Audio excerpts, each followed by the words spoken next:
je suis M. Dia, le directeur du collège. Donc nous vous souhaitons les bienvenus au sein de cet établissement. Nous sommes là depuis le mois de septembre passé et nous sommes très confortés de votre visite qui vient nous appuyer dans notre entreprise de développement durable. Donc soyez les bienvenus. Vous allez rencontrer les enfants qui vont vous présenter ce qu'ils ont fait avec le suivi de leurs encadreurs. Bienvenue au Collège Bilingue et bonne visite. Bonjour, nous sommes venus dans cette école parce que suite au concours que nous avons lancé pour sélectionner l'école la plus écologique du Sénégal, cette école a été retenue comme étant une école qui réellement est une des meilleures, qui promeuvent les questions de développement durable, les questions environnementales, les questions de préservation de l'énergie. Et nous avons choisi cette école parce que non seulement au niveau théorique, les enseignants se sont mobilisés pour encadrer les enfants pour qu'ils puissent réellement apprendre ce que c'est que le développement durable, mais également les élèves même ont été impliqués dans des activités de recherche sur la question. Les élèves ont été impliqués dans des activités concrètes sur le terrain, comme vous allez le voir dans les interviews. Et ensuite, ce qui est intéressant dans cette école, c'est que tout ce qu'ils apprennent ici en théorie, ils l'appliquent à la maison quotidiennement dans leur vie. Et vous allez voir aussi des interviews des élèves qui montrent à la maison comment ils pratiquent les questions qui sont liées donc à l'environnement, au développement durable et à la préservation de l'énergie. Et nous pensons que c'est un bon modèle et notre objectif in fine, c'est qu'au cours du prochain biennium, nous puissions avec la section des écoles associées capitaliser ce modèle-là, le promouvoir et faire en sorte que toutes les écoles associées puissent épouser ce modèle-là qui, pour nous, est un bon modèle à promouvoir pour réellement permettre de changer les comportements. Et l'école est un des moyens les plus importants pour permettre de former de nouveaux citoyens qui sont soucieux de l'environnement, qui sont soucieux de la préservation de l'énergie. Ce projet a été né d'abord par le fait que moi-même, j'étais auditrice à l'ACUSE et j'ai fait une recherche concernant l'éducation au développement durable. Quand on était arrivé au collège, on a trouvé que le collège a déjà des dispositifs concernant les panneaux solaires.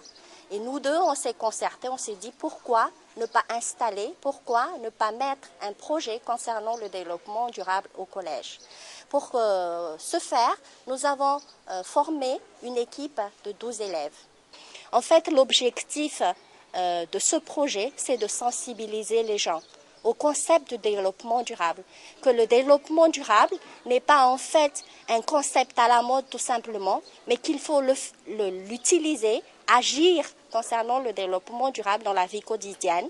Il faut que les gens changent de mentalité et de comportement pour ce faire, parce que changer le comportement et la mentalité, ça ne suffit pas.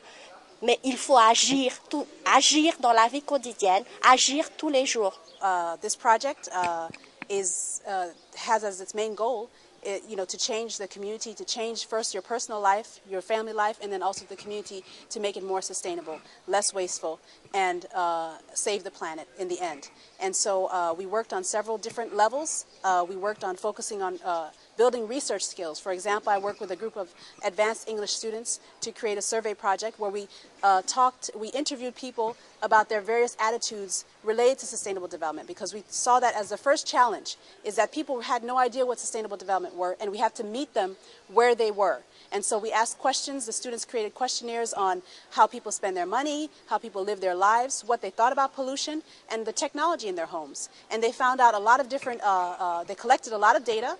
I helped them, taught them how to analyze and code that data in Excel. They used Excel also to create charts and graphs and develop posters that are at the level of the university student. And so they created those posters to kind of also increase the different kind of awareness building related to sustainable development. So not only did we do research on sustainable development themes such as climate change, air pollution, water pollution, and we presented those to the student body, but we also did research on the student body itself, and we presented that to the students so that they could see what they thought and what their peers thought about pollution and sustainable development. Bonjour, je m'appelle Lara, j'ai 12 ans et je vais vous expliquer qu'est-ce que c'est le Club Développement Durable. C'est un groupe d'élèves choisis pour sensibiliser les élèves par rapport au développement de la planète. L'objectif, c'est le collège bilingue connaît le développement durable, agit pour le développement durable et sauve la planète. Madame Lié et Madame Duval qui nous ont choisis. Voilà. Good morning, ladies and gentlemen. Last year we did a research on water and pollution. We're going to present our project. Water is made up of 2 positively charged hydrogen atoms, which are the white ones, and 1 negatively charged oxygen atom, which are the red ones. Put them together and they make H2O. Water is the universal solvent, which means it could dissolve almost anything, such as Alka-Seltzers. Where can you find water? We can find water in oceans, lakes, ponds, aquifers, and many other places. We use water in many different ways, such as washing our hands and for agriculture. All life on Earth needs water in some form. There are different types of water pollution, like surface water pollution, oxygen-depleting pollution, and microbiological pollution. This is about the Japanese nuclear disaster. There were 2 ways that nuclear waste was being released into the water. Some were done deliberately and others because of aftershocks. Some water was released because of aftershocks because people were destroying the power plants. The Fukushima nuclear power plant, which is the nuclear power plant in Japan, discharged 11,500 tons of toxic waste into the Pacific Ocean, and the radiation levels in the sea where the water was released are 4,000 times the legal limit. This is a picture of the radioactive water leaks after the Japan aftershock going inside the water. This is a map that shows the location of the Fukushima power plant and where the radioactive liquid being released into the water flows to.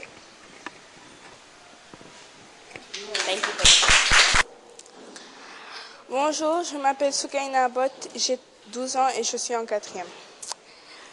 Ici, l'année dernière au collège, on a fait 2 concours. Le premier concours était le concours de la meilleure définition de développement durable.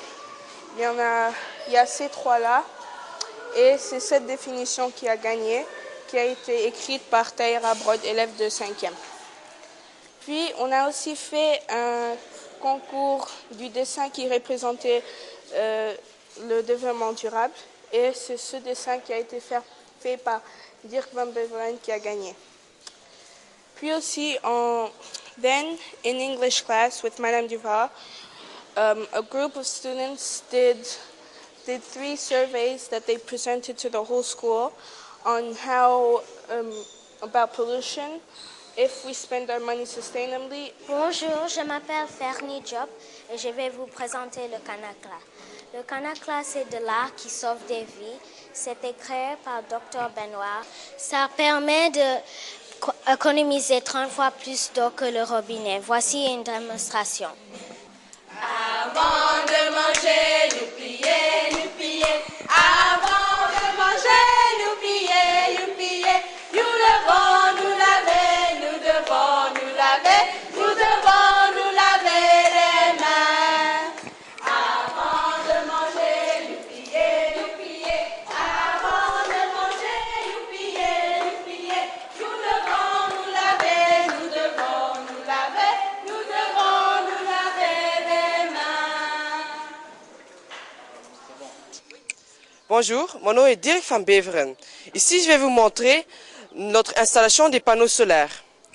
Notre installation contient 36 panneaux solaires. Ici, on a 14 panneaux solaires. Et là, à l'autre côté, on a 22 panneaux solaires. Cette installation permet d'alimenter 17 ordinateurs, 2 réfrigérateurs, 50 lampes néons et 25 ventilateurs. Bonjour, je m'appelle Anoucha et j'ai 13 ans et je vais vous présenter les affichettes que nous, le Club de développement durable, avons conçues pour sensibiliser les élèves. Par exemple, ici il y a écrit « Turn me off when you are cold » et il y a aussi en français « Éteignez-moi quand vous avez froid ». C'est pour au moins enseigner à l'élève de ne pas gaspiller le courant quand on n'a pas besoin de ça. Nous avons placé des poubelles pour sensibiliser les élèves sur le tri des déchets. Cette poubelle est pour les déchets alimentaires. Celle-ci est pour les déchets toxiques. Et ceci est pour les emballages en plastique. Le développement durable sert à aider la génération présente et la génération future. Ça peut aider la génération présente en ne pas gaspillant l'eau, en mettant des panneaux solaires dans les écoles ou dans les maisons, à ne pas jeter des déchets dans les rues, à jeter des papiers dans des poubelles. J'applique ça à la maison en disant à mes parents et à mes frères d'éteindre les lampes et les ventilos ou les climatiseurs à chaque fois qu'ils sortent de la chambre ou quand on les envoie pour aller acheter quelque chose à la boutique, de toujours éteindre la télé, tout ce genre. Le développement durable doit pouvoir est un projet qui nous sert à économiser des ressources pour que les générations futures puissent les utiliser. Je sais qu'il y aura certaines personnes qui vont être conscients de notre planète, du développement durable et qui vont tout faire pour que la planète soit bien. Je dis à mes voisins, à ma famille d'économiser l'eau, le courant. Et je dis aussi que les papiers, il ne faut pas les gaspiller. Comme ma petite sœur, elle aime beaucoup dessiner et alors à chaque fois elle prend des papiers, mais je lui dis d'économiser. Et les voisins, à chaque fois qu'ils jettent quelque chose par terre, je leur dis de ramasser et de mettre ça dans une poubelle.